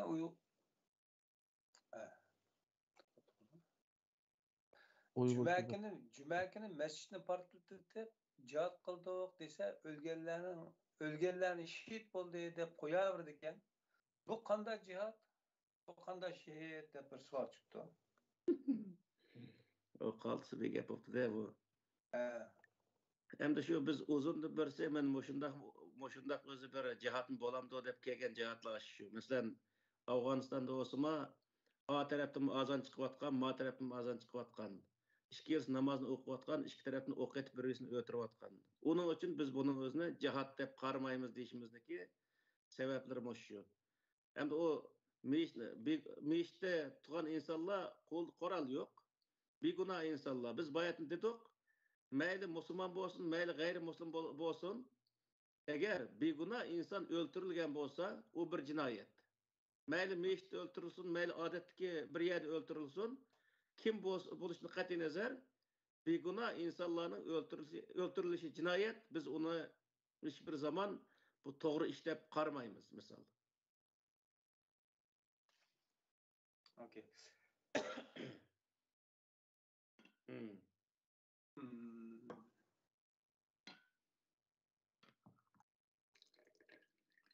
Aqlli odamlarning islomni qabul qilmasligi uning aqlsizligi. Aqlli odamlarning islomni qabul qilmasligi uning aqlsizligimi deydi. Bu qaltis gap bu. Savol. Aslida qo'shimchasi bor ekan yana. Aqlli odamlarning yo'q, shuncha emasda boshqa bor. Shuncha keşfiyatçılar var, ular aqlliq. Bo'lmasa ular keşfiyatlarni qanday keşf qildi, lekin iymon etmadi. O hamda aqlliq hamma odamda bir aql bo'ladi va normal odamniki hammasiniki normal aqli bo'ladi. Ham bu aqlning o'zini o narsalarni keşf qilishga ishlatish ayrim bir masala, dinga ishlatish ayrim bir masala. Ham Qur'onni qo'liga olib, to'xtab bu narsa to'g'rimi, xatomi? Bunu da xalq şu İslam deydigan bu narsani o'zini men bir ko'rib chiqay deb kallasini uni ishlatsa, o vaqtda o islomni qabul qilish mumkin. Ammo o xalqi tog' toshning o'zini yoki dal-daraxtni bir narsani o'zi tadqiq qilib, uni bir narsani kashf qilib, o ayrim bir masala misol. Uning uchun o islomni izlanmagan odam o islomni qabul qilolmaydi. Qur'oni Karimda uning uchun payg'ambarlarga deyotgan so'z nima desa, İnnemâ tunziru men ittebe'a zikre ve haşiyer rahmane bil gayb degan ayet var Kur'an'da, Sure Yasin'da. Egişni halgan insanlarga sözler deydi Kur'an'ın özüne. Kur'an'a egişni mememiş dinni bir ağlap baksan bolup de. Eğer doğru olsa bunu egişime deydigan mandaq göz qaraşlık adamlarga dinni sözleş. O dinning özü egişmeyme, itiraf qilmayma, Xudo yo'q, Kur'an deganning özü Muhammedni yezib olgan narsasi, devatqa adamlarga o uniki davası aşı narsani o'tirg'i chiqarish bo'lgandan keyin uningga o keşf so'zisimi taşın tayoq tangandek o hech qanday tutmaydi birisini. Shuning uchun bundaq odamlarga so'zlash odamniki zihnini upurtilgan bir narsa. Shuning uchun suni singayga qo'ydigan bir gap, qo'ydigan bir narsa bor bizda mi? Ayda bir gap bor. Singayga sep. Singayga sep. Shunga o'xshash o nasihatning o'zini to'g'ri qabul qilishni izlanayotgan va shundaq bir o'zi dinni qabul qilish niyatim bor, qas to'g'ri deb o'ylanayotgan odamlarga desa, u vaqtda uning to'g'ri keldi. Ammo uni rad qilish, uni qusur tepishni o'ylayotgan insonlarga so'zlashga hech qanday hojat yo'q degan gap. Ammo u odamlar hozir aqlliq deyotgan insonlar hamma odamda aql bor, ammo u bir narsani kashf qilishi o din bilan aloqasi yo'q uniki. Agar din bilan aloqasi olsa, men ma'nosini kashf qilyapman. To'xtabdi bu islom dini buni nima deydi deb islomni izlansa, u vaqtda balkim o islomni qabul qilib qolishi mumkin. Nurg'un olimlar bor shu islomni oxirgi hisobda verib qabul qilgan.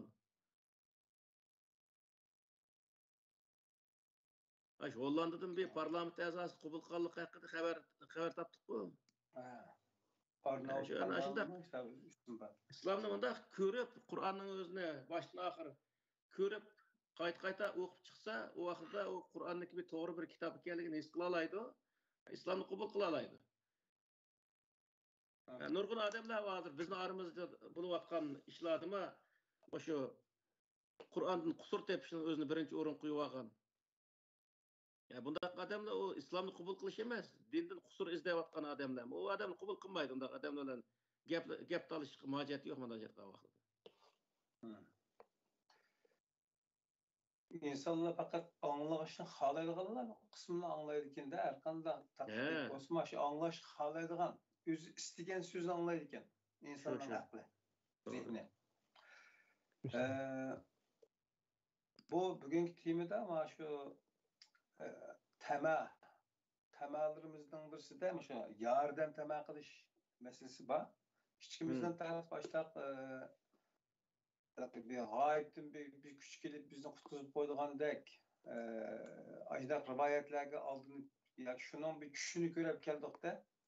Hatto bir og'rib qolib qolsaqmi bir yerdan bir nur kelib bizni bir kuchlantirib qo'ydigandek. Bunda bir fantaziya tush bor. Bizga shunday qilib singdirilgan, yo'shini amazga singdirilgan bir ta'sirat. Endi shu bizga ba'zan shu o'zaro nimalarimizdan deyishib qolamiz. Allohdan boshqasi beka, Alloh yordam qilmas baka deydigan gaplarimiz bor. Allohdan umid uzilmaydi deymiz. Bu Allohning yordamidan qanday yordam, qachon keladi bu yordam? Masalan, Allohdan kelsa qanday shart bilan keladi? Kimga keladi? Endi bu Qur'oni Karimda nurg'uyada bor, misol Ala inna nasrallahi qarib deganga o'xshash shunday oyatlar bor-ku, in tansurulloha yansurkum degandek oyatlar bor. Bu oyatlarga asosan nurg'un odamlar Xudo bekunsa bizga yordam qilib degan menda ko'z qarashdi. Ammo Qur'oni Karimdagi umum mazmuniga asoslangan vaqtda yordam sohasida Alloh taolo hech bir insonga bevosita yordam qilmaydiganligi. Faqatla onunğa Qur'oni Karimda iborat bir kitobni tushirganligi va atrofida onunğa yordamda bo'ladigan narsalarni yaratib berganligi. Bu haqda oyatlar bor. Masalan, Badr urushi deymiz, Uhud urushi deymiz, Payg'ambar alayhisalom zamonasida bo'lgan urushlar. Shu urushlardami musulmonlarga 3000 malaik bilan, oxirdan 5000 malaik bilan yordam qilsa yetmamdi degan o'z oyatlar bor. Bu yerdagi malaikni necha ming tal qanto osmonda uchib kelayotgan shunday malaik deb tasvirlab tushuntirgan insonlarmi bor. Ammo bu yerdagi malaikmi nimani ko'rsatsa, u alohidilik, iqtidor degan narsani ko'rsatdi. Chunki payg'ambar alayhissalomning yanında urushga iqtidori bor insonlar bo'lgan, masalan, Badr urushi bo'lgan vaqtida payg'ambar alayhissalom bu yerga tushgan vaqtda ya Rasululloh bu yerga sen o'zing rayvel tushdingmi yo Alloh taolo buyurdimi deb savol so'ragan farishtalar nimalar bor, sahobalar bor. Payg'ambar alayhissalom o'z rayim bilan tushdim degan vaqtida bu yer bizga to'g'ri bo'lmaydi. Biz oyat berishimiz kerak, bizning sonimiz oz.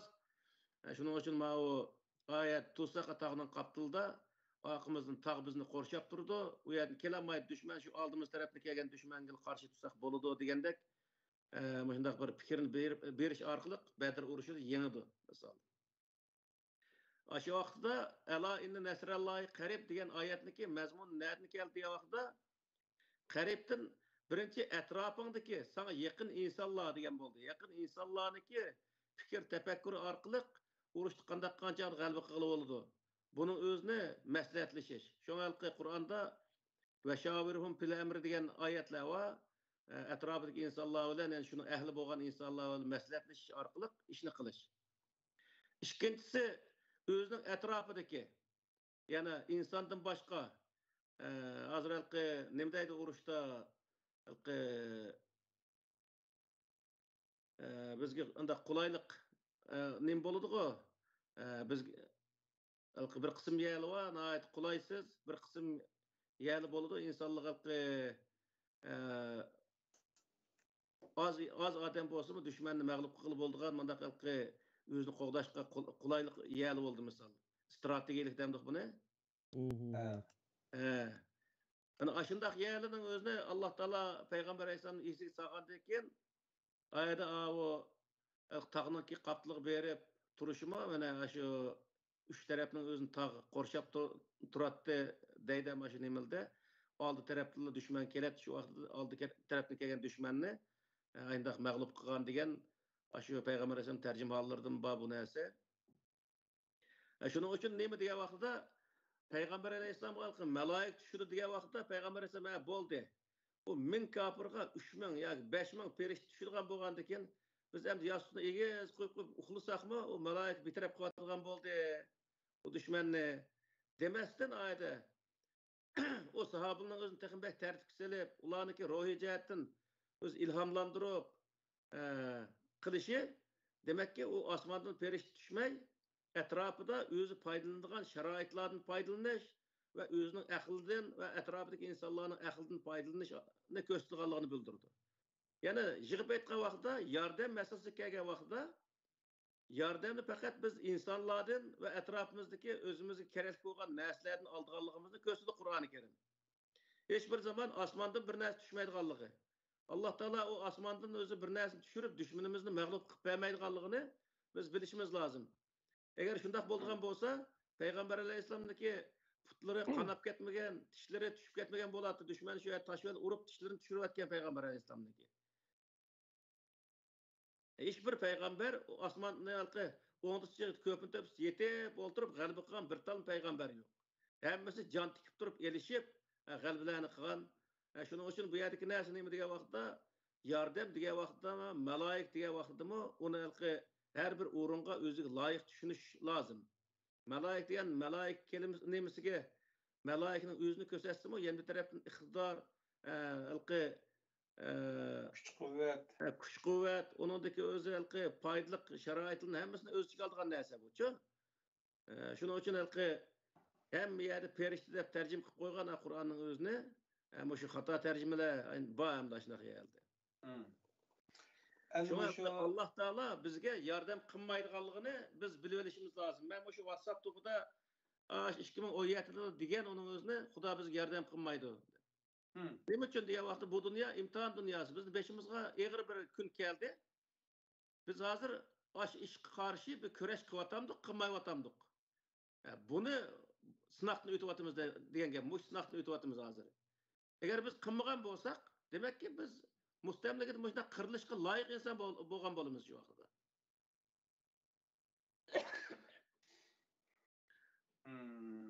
Endi şu kaçıp çıkış hikayelerden tartib olsun, yoki vatandagi ba'zan bir tirishchanliklarning boshdan kechirgan qarindoshlarniki beshidan o'tkazgan voqealiklarda tilga olgan bayonlar olsun. va yoki oldingi hisob deyilgan shu Afg'oniston yoki boshqa yerlardagi qurolli kurash bilan shug'ullangan birodarlarning ba'zan hikoyalarida shu chommini bosib bombalar portlab ketganligi degan o'xshash ashtaqa mo'jiza xarakterlik aql bilan isbotlagan olmaydigan faqat iymon bilan ishonmay boshqa chora olmaydigan u odam yolg'onchi emas bo'lingan voqelik rost masalan shunga o'xshash nimalar borki buning so'zini Allohning yordami degan shaklda ifodalaganlar bor va Qur'onda nima Peygamber Aleyhisselam'ın soğanı meta nasrullah innallah qarib misal. Tamam? Yaxşı. Ajda dedi o ha? Yani meta inna nasrullah dese ajda soruğa şuna cevap verildi. Onda da bu zaten adresli dedi ki Allah'ın yardımı yok dedi. Yani Allah yardım kılmaydı o dedi. Onda da bunu qanday tushunamiz? Buni mandaq tushunamiz. Men buni bir anglagan shu O'rta Osiyodagi vaqtimda Afg'onistonga borganlar bittal toshni etib kelib portlabdi debchi. Endi hozirgi vaqtda normal inson paqatamaygan darajadagi bombalarni yasaqliq, toshga o'xshaydigan, kesakka o'xshaydigan har xil bombalarni yasaqliq. Bizning insonlarimiz o qadar o'z qobiliyatlik insonlar bo'lmasligi mumkin shu yerda. O taşlab atgan narsa balkim bomba shu vaqtida. O bomba ekanligini bilmay atgandan keyin o portlagan bo'lishi mumkin shu vaqtida. Hech bir zaman osmondan Alloh taolo uning qo'liga bir toshni bomba qilib berganligi haqidagi undaq narsaga ishonish o butunlay xato bir narsa ham o mumkin emas. Yani bir tarafdan. Bu alqi nemisda kinosida, shu Ramboning kinosida Oş Vietnam urushiga borganlik haqida shunday bir so'zlagan yeri bor. Vietnam urushiga borsa bir 2-3 do'sti bilan bir yerda o'ltirsa, bir kichik bola bir o'yinchiqni ko'tarib keladi ana ayaga kelgandan keyin do'sti shu o'yinchiqni oladi. U bola ketib qoladi. O'yinchiq birdan turib portlab ketdi. Deganda u maxsusalqi alayda qismdagi odamlar misol ko'rsatgan narsa shunaqa ko'rsatdi. Alayda qismning odamlari bo'lsa-mu düşman onun da akıllı olsa demek ki onu öldürdüğün yollarını tapalaydı deyen gap. O oyunçuk dep algan anasını ameliyat o partlaganda şuna okşaş taş dep algan atkandaki o partlagan ameliyat o bomba qo'ldaki narsa. Onu o Xudo o taşning o'zini o odamga bomba qilib berganlik o butunlay hech bir mantiqqa to'g'ri kelgan narsa emas. Yani undaqda hiç akılla ispatlanmaydigan ishim yo'q deb qarash. Bo'ladi. Aqlli isbotlanmagan hech qanday narsa yo'q. Balkim shu narsaniki, shu portlagan narsaniki, shu bulun pushqoqlari bir narsa tepilib qolgan bo'lsa, shu yerda misolda, uni isbotlab bo'lardi. O toshmi yoki zot bombami-chi? Yoki toshni atsa bir tal bombaning ustiga tushgan bo'lishi mumkin. Mina qo'sh narsaning ustiga tushgan bo'lishi mumkin. Buni nurg'un ehtimolliklar bo'ldi misol. Qiziq ehtimol oldu. Ya yılgıç eğer aşıdına taşını atsa bomba bulungan iş yok kalsa mesela şu. Hazır Palestin azatoposu oludu. Saudi Arabistan netçi milyar dolardan harcayıp Amerika'dan F-36'nı almış oludu mesela şu. Şuna mı ya? Taşnın aslı boltırısla. Taşnın aslı oludu mesela şu. Yani bu şundak yapalım diyor. Aşında işini otursak. Okey. Ondaqda sualın devamı da Allah'tan yardım kelmeydi o. Onda iş yok bile. Ondaqda nemegi taynımız biz nemegi saklavatımız ondaqda. Biz Allah'ın yardımını saklaş emez. Bu insanların kandak yardım alımız. Kandak özümüzün dostlarını köpeytimiz. Misalde bunu oyluşumuz gerek. Kur'an-ı Kerim'de hiçbir yerde Allah'ın yardımını soraş hakkında ayet yok. Faqatla hatalık ötkazgan insan özündeki hatalık karta Allah'ın istiğfar etiş ve Allah'a özü tövbe kılış hakkında ayet var. Bunun da başka yerde mesela Kulillahümme malikel mulki tu'til mulke men teşâ'u diyen bir ayet var mesela. Sure Ali İmran'ın ahirisi mi o? Aşının ahırsıda aşağı tüge vakti nime deydi dese festecabe lehum rabbuhum enni la udi'u amele amilin min zekerin ve unsa deydi.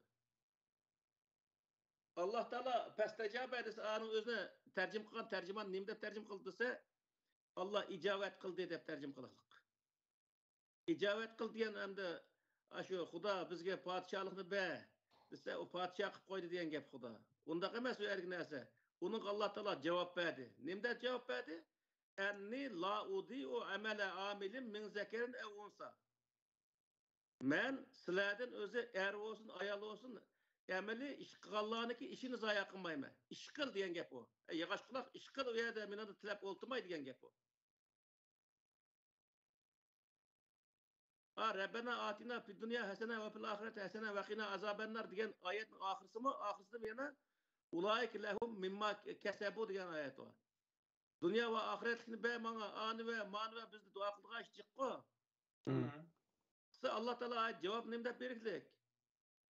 Men işqa adamın işini zaya kılmayma diyeklik. Minada tilep oltu iş kılmamsa diyen gep o.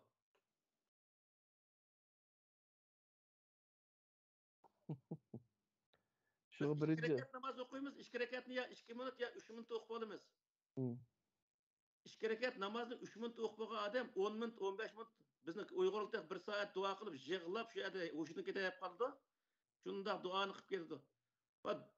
Duaga binas kelse, Xudodan yordam tilash binas kelse biz min qatim mustaqil bo'lamiz hozirgi vaqtimizda. Qani shu narsa nima qilib keldi? Demak, bu yergi narsa nima degan vaqtda Alloh taolo Qur'on degandek sen ish qil. Vatan desang vatan uchun ish qilsan. Pul desang pul uchun bir ishni qil degan gap. Aktif yaxshi bo'l. Ha. İman etib qo'yib emas, amali salihin. Salih amel, yaxshi amallarni qilgan. Xudo bir yerden bir xotunni ep qo'yib, xotunni tağını nim şehir qo'yib, yüz ma şehir turib, Xudoyim bana bal versen deganlarga bir gap. Bu amali bir ishqimiz qanday qilib bal oldu dedi. Estağfurullah lazım. Bu kızık bir işim oldu. Şunun için bu yerde ben burun şu nurgun qatim dedim. Biz bu dua bilen bu hech qanday narsani biz nima qilmaymiz. Xudo mı bizni kechirmaydi odatda. Biz amali ish qilmagandan keyin.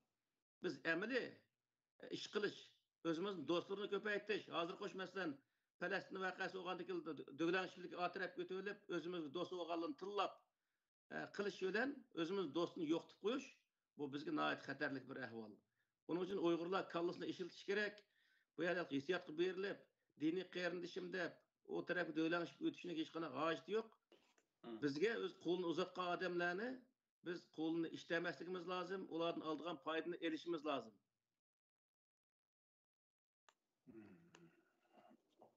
Undaqda bugungi shu yordamga qadar mazmunni jiqqan vaqtimiz keladigan yordam g'oyibdan emas, mavjud real dunyodagi imkoni borlardan keladi. Shulardan shu foydalanadigan yoki yordam qildira oladigan bo'lishimiz lozim deb tushunsak bo'ladimi? Albatta bo'ldi. Bizda bir gap bor o. Alqi og'zi qattiq mo'zay bir nimani bir inakni emib turamdi, og'zi yumshoq mo'zay 10 inakni emib degan bir gap bormi? Shunday bir gap bor-ku. Ba. Kelmedi ama ashta bir gap Ağzı tatlık muzay, 2 inekni emiti deb. Ağzı tatlık mangniya, qattiq niminiya deb başladı. Bu nimini bildir dese dünyada her insanniki ma Türklik bir gap borki, echilmaydigan qapı yo'q deydiganchu. Bu qapı degan ma odatma ishkimi mangdi yoki insonning kallasiga mangdi misol. Yana insonniki qabı. İnsanni o'ziga tortolmaydigan inson yo'q dunyoda. O tortadigan yo'lni bilsa, o odamniki o'zi inchik yerlarini bilsa, uni o'z tarafiga torta oladi insonchu. Shuning uchun bu yerdagi hamma narsa nega ko'rib taqishidi desa, aqlga ko'rib taqishidi. Aqlni yaxshi ishiltib, uniki o'z yo'llarini yaxshi izlansa, dunyoda o'zi topamaydigan hech qanday yo'l yo'q. Vatanning ozodligini, yani vatanni ozod qiladigan yo'lni topqili bo'lmaydigan hech qanday bir chorasiz bir narsa emas bu. Dunyoda nurg'un insonlar o'zini vatanini ozod qilyotdi. Bizda kallamizni joyida yaxshi ishlatolmaganligimiz uchun bu vatan mana shunday qilib qoliqliq. Agar ishlatsak, u vatanni biz ozod qiladigan yo'lni topa olamiz degan gap. İlgirki şu siyasi taktikalarga alakadar nimemizde bir müzakeremizde biz hozir kadar o yardım qilmadi, bu yardım qilmadi degan so'zlarning ichida yashapdik da. Lekin reallikdan qaragan chog'imizda yardım qildirolmadik degan mazmunning ichida izlangan bo'lsak, to'g'ri izlangan bo'lar ekanmiz deb to'xtalib izlagandik. Albatta. Asli mishadi ekan masala. O'zimizda.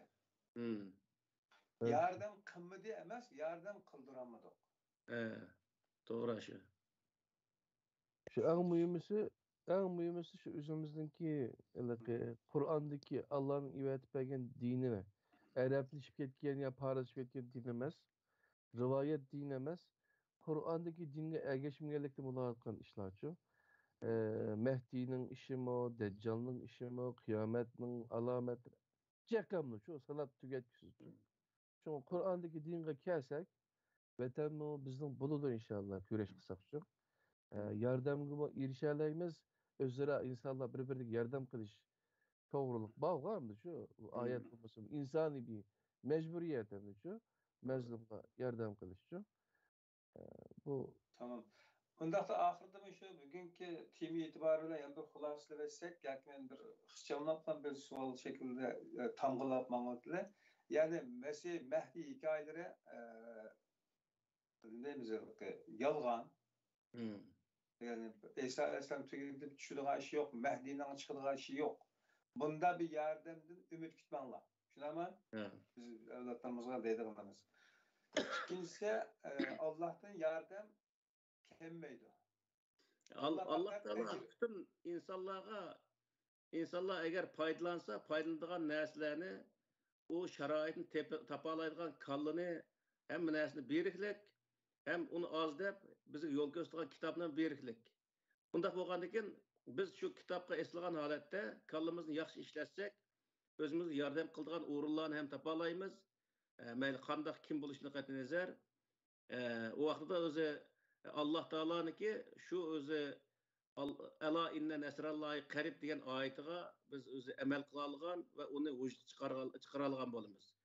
Shuning uchun bu yerdagi narsa nima degan vaqtda o'zimizniki milliy manfaatiga asoslanadigan vaqtda biz boshqa insonlarning dushmanlarini o'zimizga dushman tutish orqali o'zimizning dushmanlarini avutib olmasligimiz kerak, aqlimizni ishlatishimiz kerak. Birinchi nuqta. Ikkinchi bir nuqta, foydalanadigan sharoitlarni, foydalanadigan to'pluq, millat, davlatlarni biz o'zi uniki qanday bir yerni kirishni siyosatchilarimiz kallasini yaxshi ishlatsa, uni topa oladi deb o'ylayman. Onu tapqandan keyin undan foydalanishga tamoman mumkinchiligimiz bo'ldi. Mana shunday qilgan vaqtda vatanni ozod qila olamiz degan gap. Ammo siyosatni nihoyat yaxshi o'ynamagan qadar bizniki siyosatimiz nihoyat murakkab. Odatdagi bir siyosatni o'ynash bilan bo'lmaydi, bu bizniki dushmanimiz yo'g'on bir dushman. Uning uchun bu siyosatchilarimiz nihoyat yaxshi qilyapti hozirgi vaqtda. Texmi yaxshi qilishni umid qilamiz Xudodan tilaymiz ish qilib shuni. Bunday vaqtda. Tamam. Benim suallarım tügedi. Ben asasen 3 mesele hakkındaki düşüncelerim benim aydınlaştı herhalde. Başka suallarım yok. Allah kaldı. Başka men bayatım vatan toğruluk vatan süyüş imanı cümlesinden mi degenini soğudak onun cevabını aldık. Allah razı olsun. İnşallah kiler saatlik derste yine 34. son programımızda görüşküçe aman bolsula hemmenle aman bolunla. Ustaz Allah razı olsun. Haydi yaxşı. Program boldu dep oylayman. Rahmet sileyim. Assalamu alaikum ve rahmetullahi ve berekatuhu.